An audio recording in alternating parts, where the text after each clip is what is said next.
If you know me personally, then you will know I love Spider-Man. From the moment I watched Sam Raimi's first entry into his trilogy when I was 5, till recently with No Way Home in 2021. I was pretty starved of Spider-Man content last year until December when I finally decided to pick up the PC port of Spider-Man Remastered. Now, there have been plenty of videos already covering Insomniac's entry into the webhead's long list of games, but I decided it was a good idea to put my own little video together to throw into the pile. This video isn't going to be an in-depth analysis or a critical review of the game, but simply put, an expression of what I love about the game and a celebration of Spider-Man as Sony and Marvel's gigantic cash cow. I mean, amazing character that inspires us all to be greater. I'll check it out. Thanks, Spider Guy. It's Spider-Man. Oh well. Marvel's Spider-Man is a game about, well, Spider-Man.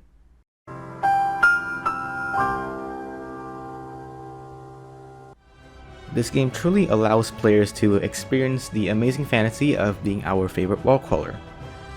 Insomniac has created this fantasy by creating a fluid and fun web swinging system.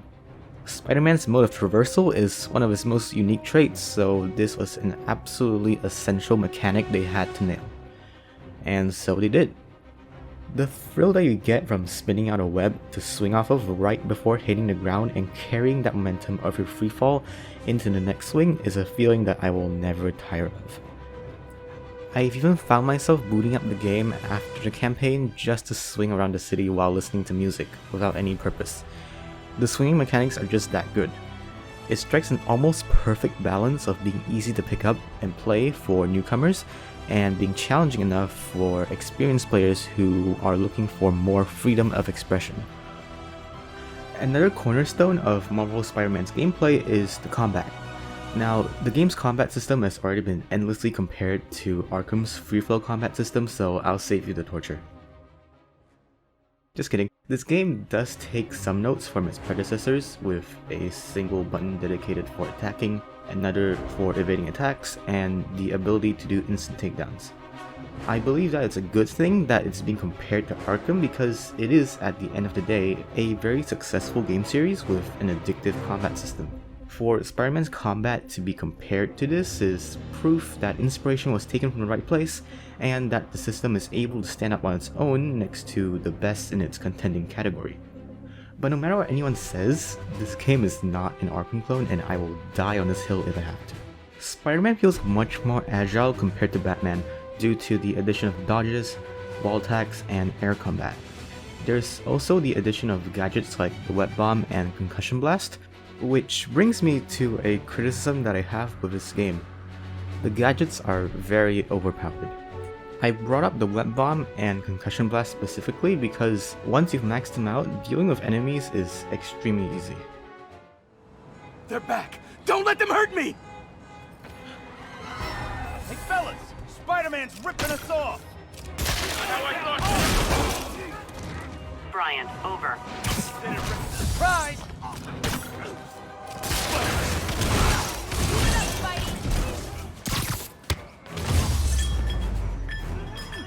That's it?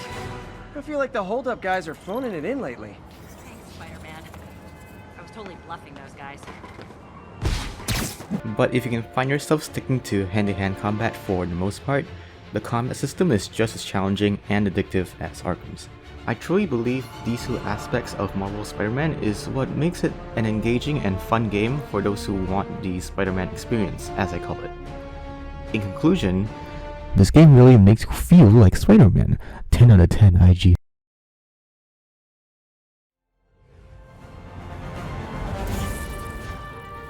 Coming through! Looking good, Spidey! Hello, New York! Haha! New suit, same old me. Aside from the core gameplay loop, which I thoroughly enjoy, the constant world building is another reason I absolutely loved my first playthrough of the main campaign and DLCs. Spider-Man was a character created in 1962. Yes, this makes Spider-Man 61 years old in 2023. Spider-Man is old. With such a long history, there was a plethora of material to draw from when Insomniac was crafting this fresh and new interpretation of the character, and they definitely didn't let it go to waste. It always feels like the game is doing something to build upon the world that was made. This is done through a combination of collectibles, side missions, and random phone calls with side characters. The game lays out backpacks to collect and landmarks to take pictures of. The backpacks were left by Peter Parker throughout his past 8 years of being Spider-Man, and so they act as little time capsules for us to discover. Every time we collect one of them, Peter will give a bit of insight on his past adventures. Funny, my fear of heights didn't go away when I got my powers. Had to climb to the top of the Empire State to get over that. By the time you collect all of the backpacks by flying around the map, which I'd expect a lot of players to have done because of just how fun the web swinging was, you would have amassed a mini encyclopedia about the past 8 years of Peter's life.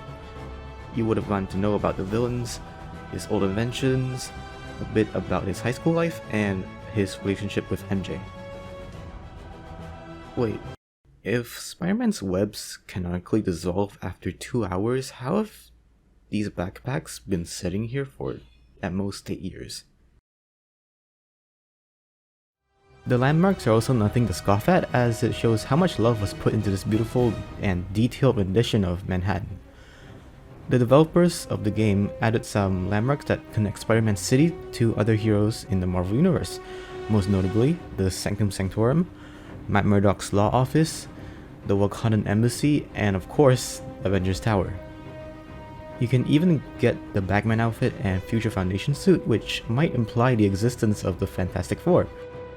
Though there are many suits that aren't canon in this game, and some I really wish didn't exist. Any officers near Midtown North, please copy. Do you work out or those spider muscles?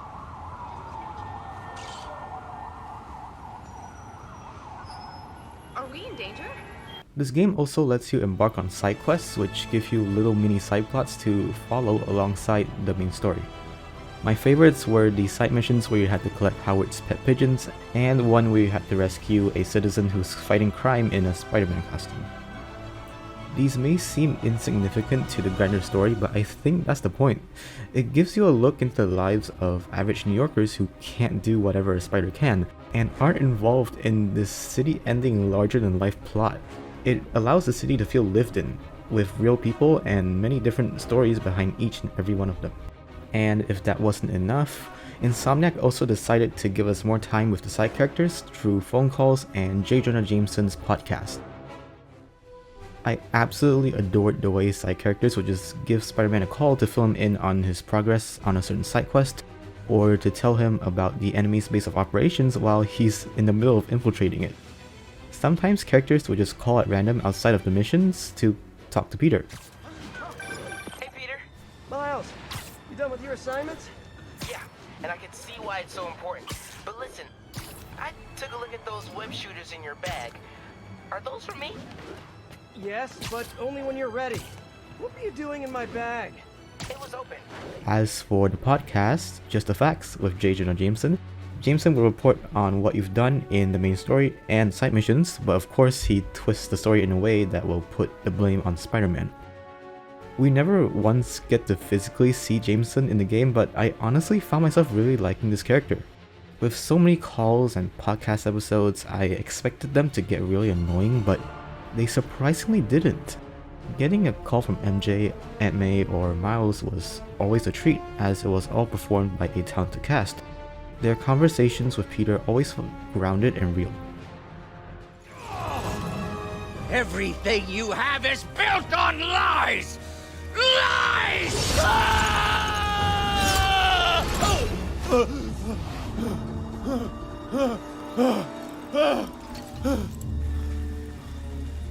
You're probably wondering why I haven't talked about the main story of the game since it's been endlessly praised. And that's because I wanted to save the best for last. To me, the story of this game is one about letting go of what really matters to you. Peter goes through a lot here, as with any other good Spider-Man story. We start off our story with a Peter Parker who has been Spider-Man for 8 years, which is already an amazing decision. We don't have to redo Uncle Ben's death or see him learning his powers in high school. It puts us into a world with a Peter Parker who is more experienced but whose life is just as troubled and chaotic as that of his younger counterparts. He has been broken up with Mary Jane for months, he gets evicted, he almost loses his job, in fact he actually does by the end, but most painful of all, he has to let go of his mentors, Otto Octavius and Aunt May. We all knew Otto Octavius was going to become the main villain, but as High Top Films mentions in his video, the writers take advantage of that anticipation and make it all the more painful to watch him turn. Peter looks up to Otto like he did with Uncle Ben, and we get to see why throughout the story. He's optimistic, he doesn't give up, and he believes in helping others with his gifted mind. He believes that with great power comes great responsibility, just like Peter. But he eventually gets blinded by his desire for revenge and turns his inventions into weapons with the intention of destroying Norman Osborn. He becomes a dark reflection of Spider-Man and all that he stands for. During his final conversation with Peter, he says this line that perfectly defines what his character stands for and what his character means in the story. Sir, I've worshipped you, your mind, your conscience, wanting to help others, the way you never gave up. That's because men like us have a duty, a responsibility, to use our talents in the service of others, even if they don't appreciate it. What I find so beautiful about Otto's transformation is that he changes a lot, but he doesn't change at all. He still believes in the need to use his power in the service of others, but he's lost sight of how to do that. What he says in that last conversation is like a twisted, dark version of what Uncle Ben said to Peter. Otto pleads to Peter to save him and to stay by his side, but Peter decides to reject him and walks away. Please, Peter. That wasn't me. You said you'd never abandon me. You promised. Remember? And of course, you rest easy, knowing your secret is safe with me. You do what you think is best, Doc. It's all any of us can. Peter? Even when it hurts like hell. Peter, where are you going? Peter? Peter! After all he went through for the Devil's Breath anti-serum, he has to make one last decision. Aunt May lies on her deathbed, moments from dying. Even with the cure in his hand, he musters all of the power he has to let go of May. To let go of the last guiding light in his life for the sake of the city.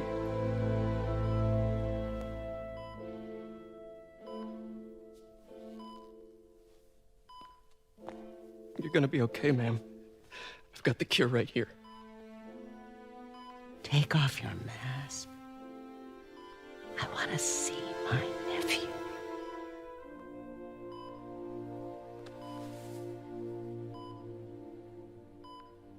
You knew? I've known for a while. I never wanted you to worry. I did. And I am so proud of you. And Ben would be too. All the people you've saved. I don't know what to do. Yes, you do.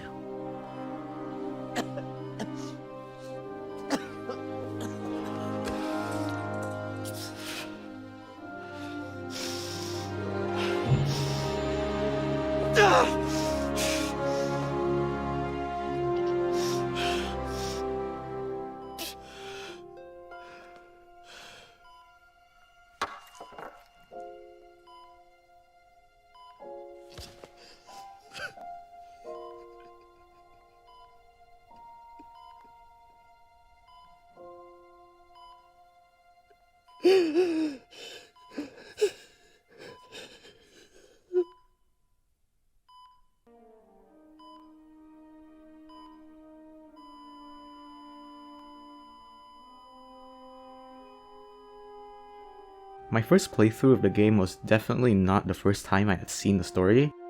I watched Jacksepticeye's Let's Play all the way back in 2018. But no matter how many times I've watched these last two scenes, they still bring me to tears. I think that's the hallmark of a good story. Even knowing all the twists and turns going into it, it still manages to make you feel something. Marvel's Spider-Man is a game that has touched many fans, including me.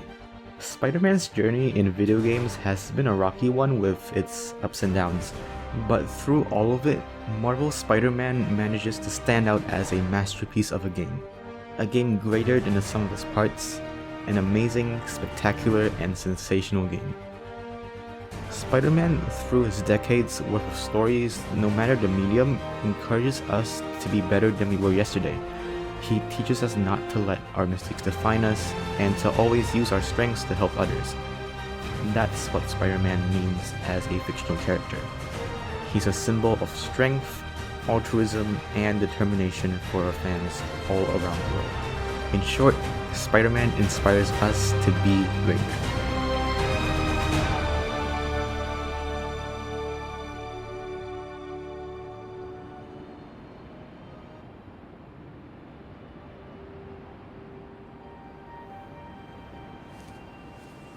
Ready?